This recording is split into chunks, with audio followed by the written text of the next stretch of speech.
바울은 고린도 교회 성도들에게 자신은 영으로 기도하고 또 마음으로 기도하고 또 마음으로 찬송한다 이렇게 고백을 했습니다. 영으로 기도하고 찬송하는 것은 하나님과 교제하고 교통하기 위해서 영으로 기도하고 찬송한다고 했죠. 마음으로 찬송하고 기도하는 것은 바울의 마음 가운데 열매를 맺기 위해서 마음으로 찬송하고 마음으로 기도한다고 했습니다. 자신이 알아들을 수 있는 말로 기도하고 찬송해야 바울 마음 가운데 열매를 맺을 수 있기 때문에 마음으로 찬송하고 마음으로 기도하는 것이죠.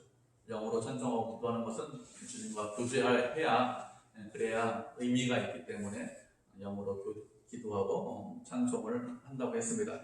이렇게 마음과 영으로 찬송하고 기도하는데 26절을 보면 그런즉 형제들아 어찌할꼬 이렇게 묻고 있습니다. 바울이 이렇게 묻고 있는 것은 고린도 교회 성도들에게 또 다른 이야기를 하기 위해서 어찌할꼬 이렇게 묻고 있는 것입니다. 26절을 계속해서 보면 너희가 모일 때에 찬송시도 있고 가르치는 말씀도 있고 계시도 있고 방언도 있고 통역도 있다 이렇게 말씀을 하고 있습니다. 이 말씀을 보면 고린도 교회는 은사가 풍성한 교회다, 은사가 차고 넘치는 교회라는 것을 우리가 알 수 있습니다. 찬송시라고 했는데요, 찬송시라는 것은 시편을 가지고 예배 때 찬양하는 것을 말합니다. 지금 우리도 예배 시간에 찬송을 부르죠. 찬송가를 가지고 찬송을 부릅니다. 이렇게 찬송가를 가지고 찬송 부르는 것은 모든 성도들이 다 찬송을 부를 수 있습니다. 그런데 바울이 편지를 쓸 당시에는 찬양을 부를 수 있는 사람들이 많이 없었습니다. 시편을 가지고 찬송을 불렀는데 그 당시 사람들은 이렇게 시편 가지고 찬송을 부르는 것을 은사다 이렇게 생각했어요. 방언이나 예언하는 은사와 비슷한 그런 은사를 가진 거다 이렇게 생각을 했습니다. 또 계시라고 말씀하고 있는데 계시라는 것은 예언을 말합니다. 계시라는 단어는 하나님에게만 사용하는 단어가 계시라는 단어입니다. 하나님께서 당신의 뜻을 드러내고 나타내는 것을 계시라고 합니다. 보통은 사람을 통해서 드러내죠. 그 당시에는 아직까지 특별 계시가 완성된 것이 아닙니다. 특별 계시라는 것은 기록된 하나님의 말씀을 말하죠. 성경을 말하는데 성경이 아직까지 완성된 것이 아니기 때문에 하나님께서 사람들을 통해서 계속해서 말씀하셨습니다. 그래서 예언하는 사람들이 하나님의 뜻을 전하는 그런 역할을 했었습니다. 이렇게 고린도 교회는 은사가 다양하고 풍성한 교회인데 이런 고린도 교회 성도들이 모였다고 했습니다. 성도들이 모인 이유가 무엇인가 하면 그냥 모인 것이 아니라 하나님을 예배하기 위해서 모였습니다. 지금도 우리가 모여서 이렇게 예배 드리잖아요. 하나님께 예배를 드립니다. 우리가 하나님을 예배하는데 그러면 예배라는 것이 무엇일까요? 예배라는 것은 예의를 갖추어서 절하고 예의를 갖추어서 섬기는 것, 그것이 예배입니다. 하나님께 예의를 갖추어서 절하고 섬기는 것이 하나님을 예배하는 거예요. 우리가 하나님께 절하고 섬기는데 하나님을 절하고 섬기는 것이 아니라 사람에게 절할 수 있습니다. 새해가 되면 우리가 부모님에게 절을 하잖아요. 세배를 합니다. 이때도 예의를 갖추어서 절을 합니다. 이런 것 말고도 주변에 있는 어른을 만나면 그러면 보통 머리를 숙여서 인사를 합니다. 우리만 이렇게 하는 것이 아니라 다른 나라도 이런 일들을 합니다. 서양 같은 경우에는 사람을 만나면 보통 악수를 합니다. 악수를 하는 것도 서로 인사는 인사 예법이죠. 이렇게 어느 나라든지 어느 문화권이든지 서로 만나면 인사는 인사 예절이 있습니다. 이렇게 인사하는 것은 우리의 마음에 있는 것을 밖으로 드러내는 거예요. 당신을 사랑합니다. 당신을 존경합니다. 이렇게 당신과 만나서 기쁘고 즐겁습니다. 이런 마음을 예절을 통해서 드러내는 것이죠. 그것이 인사하는 것입니다. 그런데 그런 마음이 없이 그냥 형식만 취한다면, 그냥 그럴듯하게 고개만 숙이고 그냥 그럴듯하게 악수만 한다면 그렇게 하는 것은 사실은 아무것도 아니죠. 그렇게 하는 것은 실제로 예의를 갖추어서 인사하고 절하는 것은 아닙니다.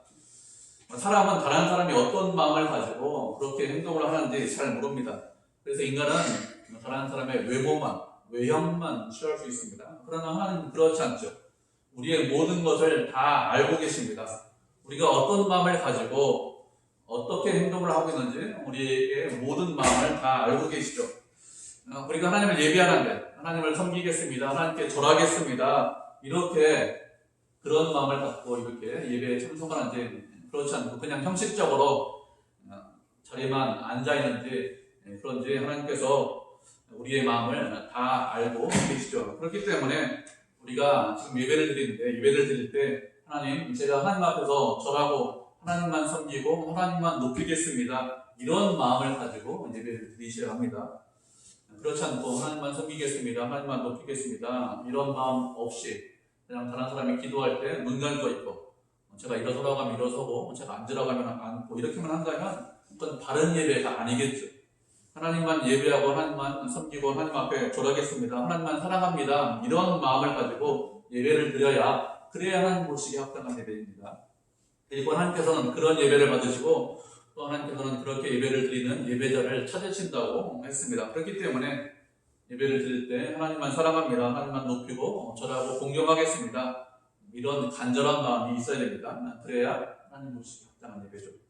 그렇기 때문에 우리가 좀 예배 시간에 좀 일찍 오셔서 기도하시는데 하나님, 저는 감히 하나님을 예배할 수 없는 자입니다. 섬길 수 없는 자입니다. 그런 죄인인데도 불구하고 하나님 앞에 나와서 이렇게 주님을 예배하오니 하나님께서 은혜 베풀어 주셔서 하나님을 잘 섬길 수 있는 그런 마음을 주십시오. 이렇게 기도하셔야 합니다. 성령 하나님께서 우리의 마음을 붙잡아 주셔야 그래야 하나님 보시기에 합당한 예배, 하나님 보시기에 바른 예배를 드릴 수 있게. 그렇지 않고 그냥 드시면 우리가 바른 예배를 드릴 수 없습니다. 바른 예배, 하나님 보시기에 기뻐하시는 예배를 드리기 위해서, 그런 예배자가 되기 위해서 마음과 생각을 붙잡아 달라고 그렇게 좀 일찍 오셔서 기도하셔야 합니다. 그렇게 예배를 잘 드리겠습니다. 이런 마음, 이런 소원이 있어야 됩니다. 그래야 하나님께서 우리 예배를 받으시고 그래야 우리가 드리는 예배가 하나님이 기뻐하시는 그런 예배가 되겠죠. 이렇게 고린도 교회 성도들이 모여서 예배를 드리는데 그 성도들에게 하나님께서 많은 은사를 주셨습니다. 26절을 보면 여러 은사가 있는데 무엇이라고 말씀하셨습니까? 모든 것을 덕을 세우기 위해서 해라, 이렇게 말씀하셨습니다. 하나님께서 은사를 주신 이유가 무엇인가 하면 덕을 세우라고 은사를 주셨습니다. 덕을 세운다는 것은 다른 말로 하면 건물을 세운다, 이런 의미가 있습니다. 이것은 교회를 세운다, 이런 뜻입니다. 하나님께서 은사를 주신 이유가 무엇인가 하면 교회를 세우기 위해서, 성도들을 세우기 위해서 은사를 주셨습니다. 언제 그러면 성도들을 세워야 할까요? 같이 모였을 때, 다시 말하면 예배를 드릴 때 교회를 세우고 성도들을 세우라는 것입니다. 무엇을 가지고 성도들을 세우고 교회를 세우라고 했습니까? 하나님께서 주신 은사를 가지고, 우리가 받은 은사를 가지고 그 은사를 사용해서 성도들을 세우고 교회를 세우라는 것입니다. 그런데 고린도 교회 성도들은 어떻게 했습니까? 받은 은사를 가지고 성도를 세우고 교회를 세웠을까요? 그렇지 않죠. 받은 은사를 가지고 성도들을 세우고 교회를 세운 것이 아니라 자기 자신을 드러내고 과시하고 높이기 위해서 그런 은사들을 사용했습니다. 그것도 언제 그렇게 했는가 하면 같이 모였을 때, 예배 시간에 그렇게 했다는 거예요. 우리는 이렇게 자기 자신을 드러내고 자기 자신을 높이기 위해서 은사를 사용하는 것이 아니라 교회를 세우기 위해서, 성도들을 세우기 위해서 은사를 사용해야 되겠죠. 그 은사가 어떤 은사든지 사람이 부러워할 만한 그런 은사를 가지고 있다고 하더라도, 사람들이 칭찬하고 인정하는 그런 은사가 있다고 하더라도 하나님께서 그 주신 은사를 가지고, 받은 은사를 가지고 성도를 세워야 합니다. 성도를, 교회를 세우겠습니다. 성도를 섬기겠습니다. 이것을 잊지 않으셔야 됩니다. 그래야 우리가 받은 은사를 바르게 사용할 수 있습니다. 우리가 말씀 나누는 구절을 살펴보도록 하겠습니다. 골로새서 3장 23절, 24절입니다. 신약성경으로 327페이지네요. 제 성경으로 골로새서 3장 23절, 24절입니다.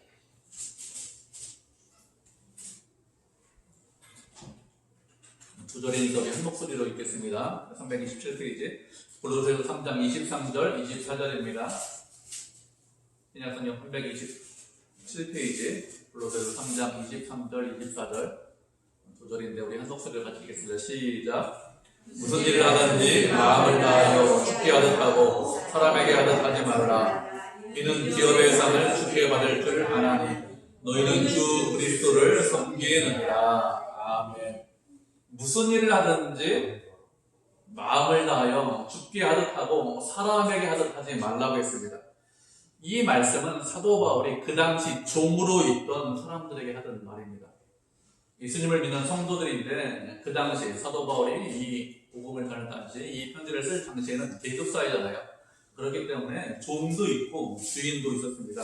그런데 종으로 섬기는 크리스찬들에게 권면하기를 무슨 일을 하든지 마음을 다해서 주님께 하듯 하고 사람에게 하듯 하지 말라 이렇게 권면을 하고 있죠.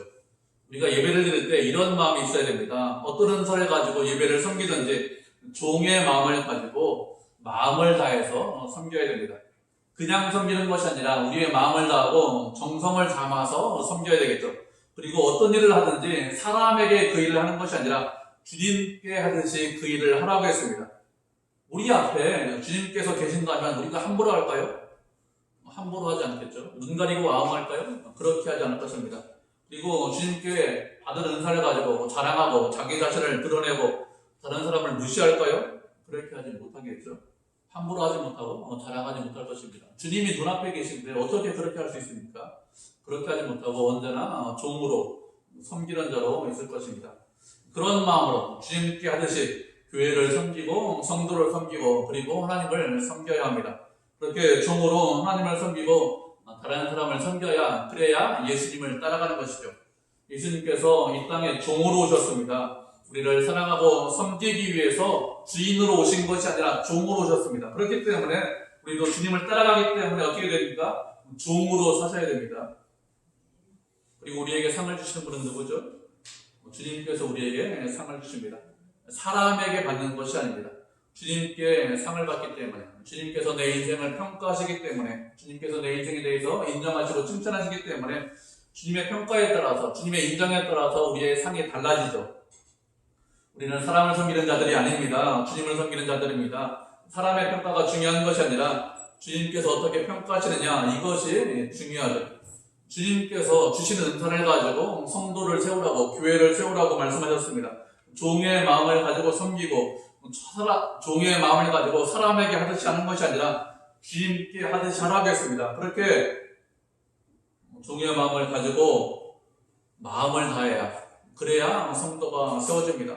그렇게 종의 마음을 가지고 다른 사람을 세워야 그래야 성도가 세워지는 것입니다. 다른 사람이 세워집니다. 그렇게 섬기고 사랑하라고 은사를 주셨어요.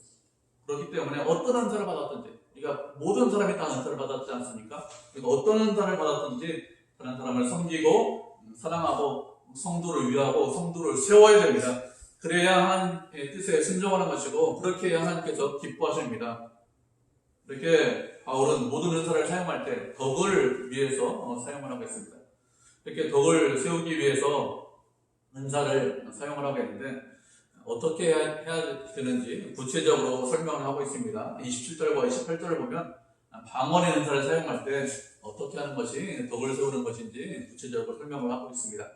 27절을 보면 누가 방언의 말을 하거든 두 사람이나 세 사람이 방언으로 말을 해라 이렇게 말씀을 하고 있죠. 고린도교회 성도들은 방언의 은사를 많이 받았습니다. 많은 사람들이 방언의 은사를 받았는데 2명이나 3명이 방언을 말을 하라고 했습니다. 두 사람이나 세 사람이 방언으로 이야기를 하는 것은 예배를 드릴 때 두 사람이나 세 사람만 방언으로 기도하라는 것입니다. 많은 사람이 은사를 받았기 때문에 많은 사람들이 방언으로 기도할 수 있지만 그렇게 기도하지 말라는 거예요. 많아야 세 사람이 하라고 했습니다. 방언으로 많은 사람이 기도할 수 있는데 숫자를 제한을 하고 있죠. 세 사람이라고 숫자를 제한을 하고 있습니다. 그리고 또 무엇이라고 했습니까? 세 사람이 방언을 할 때도 차례를 따라서 방언으로 기도하라고 했습니다. 동시에 방언으로 기도할 수 있는데 그렇게 동시에 기도하지 말고 순서를 정해서 차례를 따라서 차례차례 방언으로 기도하라고 했습니다. 그리고 방언으로 기도할 때는 한 사람이 통역을 하라고 했습니다. 만약에 통역을 한 사람이 없다면 그 사람은 교회에서 잠잠하라고 했습니다. 교회에서 잠잠하라고 한 것은 통역을 한 사람이 없다면 방언으로 기도하지 말라는 것입니다. 통역하는 것이 없다면 그것은 개인적으로 하나님께 기도하는 것이기 때문에 교회에서는 잠잠해라 이렇게 말씀을 하고 있는 것이죠. 방언은 이전에도 말씀을 드렸는데 하나님께 구원하는 것이 방언입니다. 하나님께 구원하는 모든 방언이 다 통역이 되느냐? 그런 것은 아니죠. 통역이 된다는 것은 사람들이 알 필요가 있기 때문에 통역이 되는 것입니다. 통역이 되지 않는 것은 사람들이 알 필요가 없기 때문에 통역이 되지 않죠. 개인적인 문제이기 때문에 통역이 되지 않습니다. 그렇기 때문에 통역이 안 된다면, 통역이 없다면 그러면 교회에서는 잠잠하라 이렇게 말씀을 하고 있습니다. 개인적으로 기도하는 것을 하지 말라 이런 뜻이 아니라 예배 시간에는 잠잠을 해라 이런 뜻입니다. 예배 시간에 방언으로 기도하는 기도는 반드시 통역이 되어야 됩니다. 왜 그런가 하면 통역이 되고 사람들이 알아들어야, 그래야 성도를 세울 수 있고 교회를 세울 수 있기 때문에 그렇습니다. 그리고 통역이 되어야 마음의 열매를 맺을 수 있기 때문에, 그래서 통역을 세우라고 한 것이죠. 알아듣지 못하면 성도를 세울 수 없습니다. 열매 맺지 못합니다. 그래서 통역을 세우라고 한 것이죠. 그런 이유로 인해서 통역하는 사람이 없다면 거꾸로 잠잠해라 이렇게 말을 하고 있는 것입니다. 그리고 바울은 예배 때 방언의 횟수를 제한을 했습니다. 2명이나 아니면 3명 정도까지 방언을 해라. 그 이상은 기도하지 말라 이렇게 말씀을 하고 있습니다. 그러면 바울이 횟수를 제한한 이유가 무엇일까요? 횟수를 제한한 것은 많은 사람들이 방언의 은사를 받았기 때문에 얼마든지 많은 사람들이 방언으로 기도할 수 있습니다. 그렇게 많은 사람들이 방언으로 기도하면 어떻게 될까요? 그렇게 되면 예배가 혼란스러워지겠죠. 그래서 횟수를 제한하는 것입니다.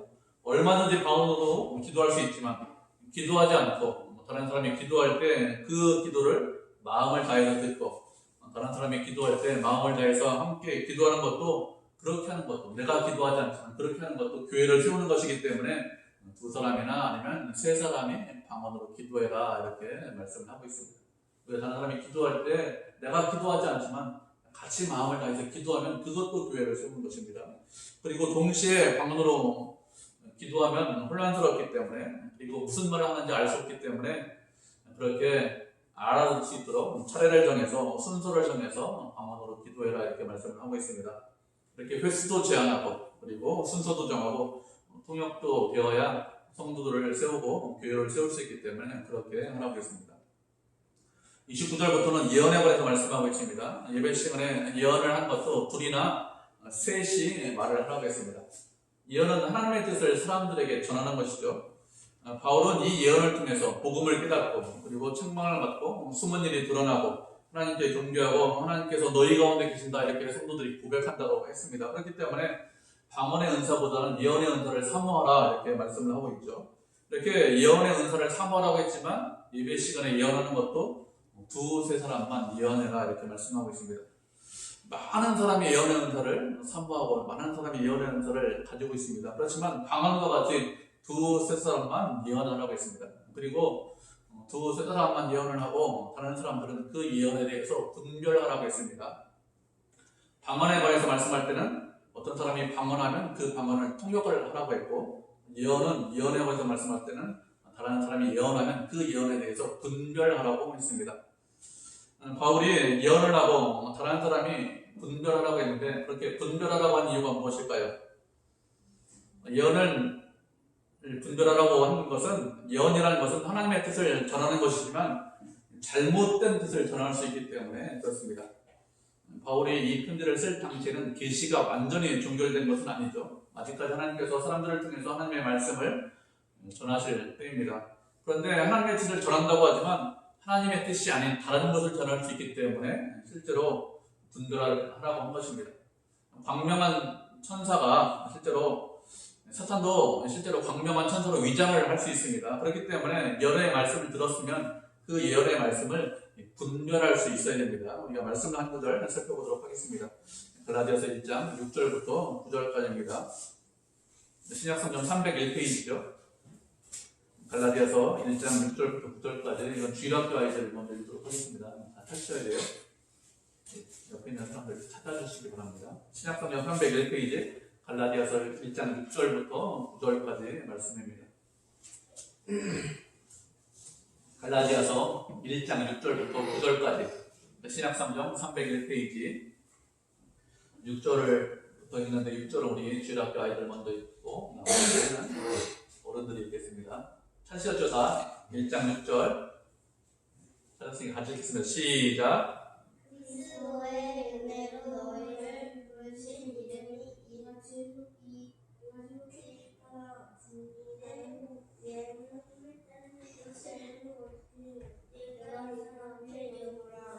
다른 복음은 없나니 다만 어떤 사람들이 너희를 교란하여 그리스도의 복음을 변하게 하려 함이라.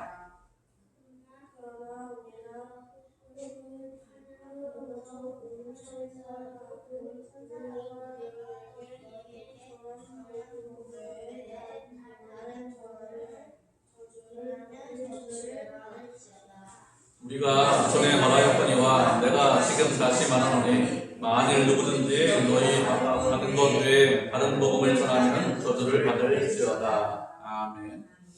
사도 바울이 갈라디아 교회에 복음을 전했습니다. 교회가 세워지고 그리고 시간이 지나서 다시 그 교회에 편지를 쓰고 있는 것입니다. 6절을 보면 하나님께서 너희를 은혜로 불렀는데 이같이 속히 떠나서 다른 복음을 따르는 것을 바울이 이상하게 여긴다 이렇게 말씀하고 있습니다. 바울이 복음을 전했어요. 교회가 세워졌습니다. 그 이후에 율법주의자들이 교회에 들어와서 구원을 받기 위해서는 예수 그리스도를 믿는 믿음으로만 구원받는 것이 아니라 믿음도 필요하고 율법도 지켜야 그래야 구원받는다고 했습니다. 율법의 대표적인 것이 무엇인가 하면 할례를 받는 거예요. 그리고 또 율법의 대표적인 것이 무엇인가 하면 음식법을 지키는 것입니다. 구약의 이스라엘 백성들은 먹어야 되는 음식과 먹지 말아야 되는 음식을 구별했는데 그런데 그런 음식법을 잘 지켜야 그래야 구원받는다고 했습니다. 이렇게 율법주의자들이 믿음과 율법으로 구원받는다고 이렇게 전하자 그래서 갈라디아 교회 성도들이 어떻게 했는가 하면 은혜로 구원받는다, 믿음으로 구원받는다는 것을 다 버리고 은혜도 필요하고 믿음도 필요하고 율법도 필요하다 이것을 따라갔습니다. 그래서 바울이 편지를 쓰면서 자신이 전한 복음을 버리고 다른 복음을 따르는 것을 이상하게 여긴다 이렇게 말하는 것입니다. 그리고 무엇을 하겠습니까? 다른 복음은 없다 하겠습니다. 다른 복음이 있는 것이 아니라 어떤 사람들이 성도들을 교란하기 위해서 그리스도의 복음을 변질시킨 것입니다. 믿음으로만 구원받는 것이 아니라 믿음과 율법으로 구원받는다고 복음을 변질시켰어요. 성도들을 교란해서 성도들의 마음을 혼란스럽게 만들어서 이렇게 복음을 변질시켰는데 자신이나 아니면 천사들이라도 다른 복음을 전하면 저주를 받는다고 했습니다. 바울이 지금 복음을 전했는데 시간이 좀 지나서 바울이 잘못되어서 다른 복음을 전하면 자신도 그렇게 복음을 전하는 자신도 저주를 받는다고 했습니다. 자신뿐만 아니라 천사라도 자신보다 더 뛰어난 하늘에서 온 천사가 그렇게 다른 복음을 전해도 그 천사도 저주를 받는다고 했습니다. 바울이 복음을 전할 당시에 이렇게 복음이 아닌 다른 복음이 성행했습니다. 믿음으로만 구원받는 것이 아니라 율법을 지켜야 된다 이런 복음이 성행을 했습니다. 이렇게 다른 복음이 성행했는데 성도들이 어떻게 해야 될까요? 다른 복음이 성행하면 그것이 바른 것인지 아니면 바르지 않은 것인지 분별해야 됩니다. 그래서 이것이 잘못되었다, 이것은 잘못된 복음이다, 아니면 이것은 바른 하나님의 말씀이다 분별할 수 있어야 됩니다. 그래야 우리가 바른 길로 갈 수 있습니다. 분별하지 못하면 이상한 이야기, 이상한 소리를 듣고 다른 길로 갈 수밖에 없겠죠. 바울 당시만 이렇게 다른 복음이 있는 것이 아니라 지금도 다른 복음이 있고 지금도 이단이 있습니다. 예수 그리스도가 구주가 아니다 이렇게 말하는 이단이 지금도 상당히 많이 있습니다. 교주를 믿어야 구원받는다 이런 소리를 하는 사람이 지금도 여전히 있습니다. 이런 이단에 빠지지 않기 위해서는 어떻게 될까요? 우리도 분별해야 됩니다. 분별해야 그래야 바른 길로 갈 수 있습니다. 제가 지금 복음을 전하는데 제정신을 가지고 바르게 복음을 전하고 있습니다. 그런데 혹시 제가 나중에 이상해질 수 있겠죠? 그렇게 시간이 지나서 제가 이상해져서 다른 복음을 전하면 여러분 어떻게 하셔야 합니까? 오늘 목사님 이상하게 설교하시네. 하나님 말씀대로 설교하는 것이 아니라 성경에 없는 말씀 하신다. 이렇게 분별할 수 있어야 됩니다. 그래야 잘못된 길로 가잖아요. 그렇지 않고 목사님이 설교했으니까 다 맞아. 이런 식으로 접근하시면 무조건 이단에 빠집니다. 그런 식으로 접근하지 않으셔야 됩니다. 우리가 하나님의 말씀을 전하는 것은, 저처럼 전하는 것은 그렇게 쉽지 않아요. 하나님의 말씀을 바르게 이해하고 그 말씀을 전하는 것은 많은 시간 공부해야 되고 많은 노력이 필요합니다. 그렇지만 분별하는 것은 그렇게 어렵지 않습니다. 많은 시간 공부하지 않아도 됩니다. 많은 노력이 필요하지 않습니다. 그래도 얼마든지 여러분이 분별할 수 있습니다. 그렇기 때문에 말씀을 듣고 분별할 수 있어야 됩니다. 그 정도까지 잘하고 성장하셔야 됩니다. 그리고 잘 모르겠으면 평소에 설교 시간에 못 듣던 말을 좀 한다면 그러면 어떻게 됩니까? 저에게 물어보시면 됩니다.